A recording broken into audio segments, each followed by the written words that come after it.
Welcome, everyone. Today we're going to share a collection of, well, frankly, chilling stories. These are accounts that really get under your skin, stories about the unexplained, the terrifying things that people actually experience, moments where, reality seems to just twist. We'll be recounting these experiences, focusing on the details that make them so unnerving. So, prepare yourself. These aren't just spooky tales, they're glimpses into some darker corners of, well, human experience and the unknown. Okay, let's start with a really peculiar one. It involves 4 childhood friends, all grown up now, late 20s, maybe early 30s. One of them, let's call him Andy, was having a terrible time, a really messy divorce, and then his mother passed away almost right after. Just awful. So the group planned this weekend getaway, a remote country house. Andy first said no, didn't want to be the only single one there. But the narrator, his friend, felt he really needed a change of scene, so we called him Saturday morning, just before they left, offered him a ride. Andy's answer was just sluggish. A simple, okay. Now, on the drive, it's about 45 minutes, the narrator and his wife noticed Andy was acting. Well, the narrator said, really stupid. Like, he wasn't getting jokes, seemed confused by simple questions, his replies were short, kind of slurred. They worried, maybe deep depression, or maybe drugs. But he just denied anything was wrong when they asked. At the country house, it became obvious to everyone, this Andy wasn't right at all. He wouldn't play games, barely said a word, mostly just stared. Sometimes at them, sometimes out the window. And get this, the narrator points out, he didn't seem to eat or drink or even use the bathroom the whole time. When they asked, Andy, you okay? Same flat response every time. I'm okay. That complete shift in personality is deeply unsettling. Not just sad or withdrawn, but fundamentally different. And the lack of basic physical needs, eating, drinking, that pushes it into something truly strange, almost inhuman, creates this real sense of unease for the friends. Definitely. So that night, this Andy just sits outside on a bench, staring into the woods nearby. The others are inside talking, probably weirded out the next morning. He's still there, exact same spot, same position, just sitting.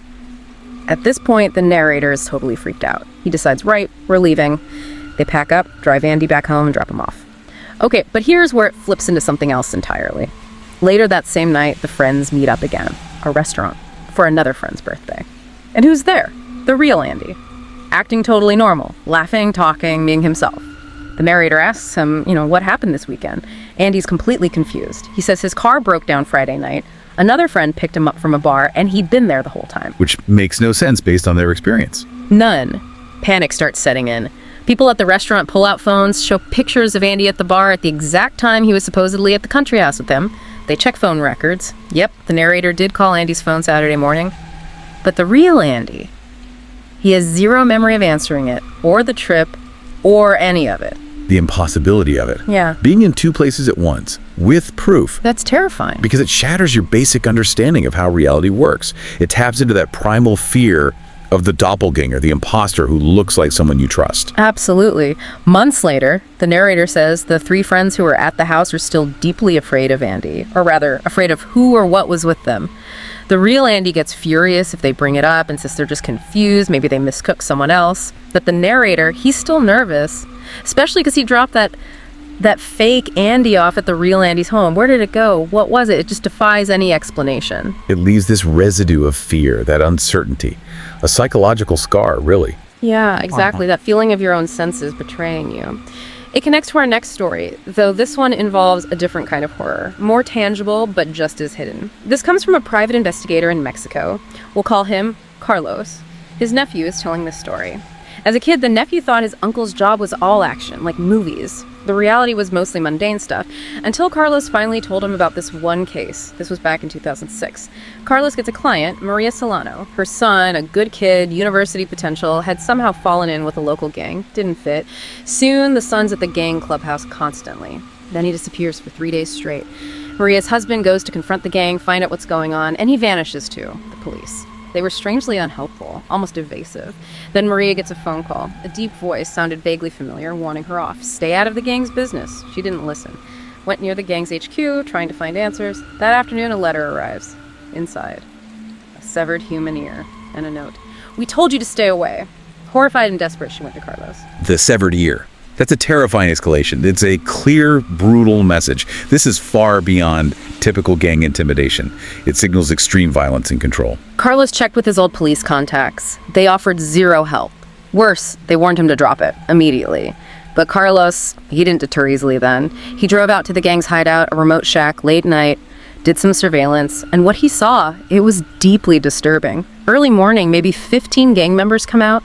They're naked, covered head to toe in white paint. They circle this big fire they'd built, contorting their bodies in weird ways. Then they bring out a dog, they slit its throat, and as it died, they were all screaming, chanting, making these inhuman sounds, Carlos said. He knew right away, his words. This wasn't a gang, it was a cult. This was something weird sacrifice. These guys were nut jobs. He got out of there fast, totally freaked out. Yeah, the ritualistic elements, the nudity, the paint, the fire, the animal sacrifice, the chanting, those are strong indicators of cult activity. It suggests a belief system completely detached from normal society, likely centered around something dark or perceived as supernatural, and obviously extremely dangerous. The more Carlos dug, the more cult signs he found. And it became clear the police were either scared stiff of this group or maybe even involved somehow. And then Maria Solano vanished too, just like her husband and son. No trace. Gone. To this day, the family has never been found. Soon after, Carlos started getting threats himself. Phone calls. Drop the case, or his wife, his daughters, they'd suffer horribly. They were specific about selling them into sex slavery. With Maria gone, no leads, and his family threatened, he had nothing left to gain, he dropped it. As the nephew said, the cult proved they meant what they said. It's a grim reminder that sometimes the bad guys win, especially when they operate outside the normal rules and instill that level of fear, even in law enforcement. Yeah, a truly chilling outcome. Okay, our last story takes us somewhere different. A remote island, South Pacific, a young woman hiking alone. She liked hiking early morning or evening, avoid the heat. She usually carried pepper spray, sometimes a handgun back in the States. But on the island, she just had her dog, Moxie. So about 2 weeks before she told this story, she gets to the Thousand Steps trailhead. It's maybe 6:30 p.m. Only one other car there. An old, rusted blue pickup. Tarp thrown over the bed. Didn't think much of it. Started her hike down the cliffside path with Moxie. Down by the water, she sees a guy, maybe 100 yards off. Just a silhouette as the light's fading. She plays with Moxie for a bit. Then the man starts walking towards her. Stops about 10 feet away. She's 5'6". He's maybe a couple inches taller.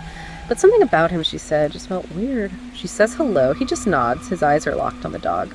Pretty dog, he says. Then the question, you alone?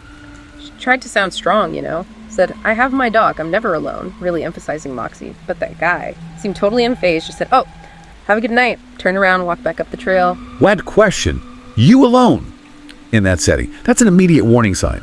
It's rarely just friendly curiosity. It's often an assessment. Probing for vulnerability. Her response, highlighting the dog, was smart, trying to project protection. His lack of reaction to that, though, is also concerning. It suggests he wasn't easily deterred. Right, so she's unnerved now. She waits a full half hour after he disappears before starting back up herself, mind racing. Moxie's pulling her up the steps. It's getting dark. Crickets are loud. Her hands are full leash, flashlight. She's wishing desperately she had her pepper spray ready. Every noise makes her jump. She finally gets to the top, back to the parking area, and her blood runs cold. That rusted blue pickup is now parked right next to her car. So close, its passenger door is almost touching her driver's side door, effectively blocking her in. And she can just make out two figures inside the trick cab.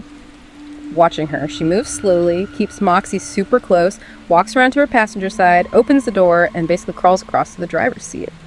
The second she's inside, the pickup truck's passenger door flies open. Moxie goes absolutely apeshit, barking like crazy, lunging at the window towards the two people now getting out of the truck, clearly moving towards her car. The coordinated action, the blocking maneuver, the second person, the immediate move when she got in her car.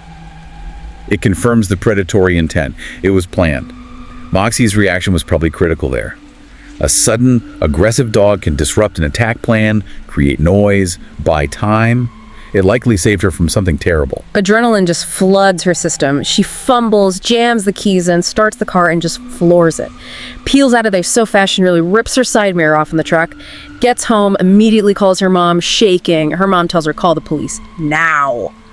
Later, she found out from coworkers that area. Notorious for car thefts, muggings, other sketchy stuff, and even more chilling. Another young woman had disappeared from that exact area, without a trace, just earlier that same month. She still thinks about it. If Moxie hadn't been there, if she hadn't reacted so fast, could that have been her? A terrifying reminder of how quickly things can go wrong. It really hammers home the importance of trusting your instincts. That weird feeling she had, it was her subconscious picking up danger signals. Listening to that and having Moxie made all the difference. These accounts, they're all so different, but they share that same unsettling core, don't they? The impossible doppelganger, the hidden cult operating with impunity, the near-miss predatory attack.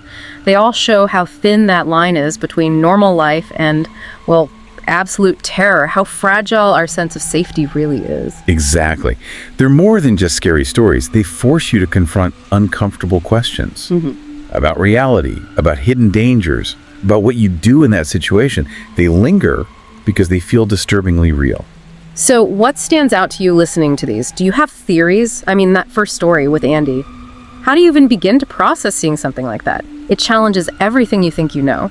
Well, thank you for joining us as we shared these unsettling narratives. We hope they've given you something to think about, maybe look over your shoulder just once tonight. Until next time, please stay safe out there. And if you found these stories gripping, please do like, share, and subscribe to the Horror Docs channel. Your support really helps us bring more accounts like these to light. Goodbye for now.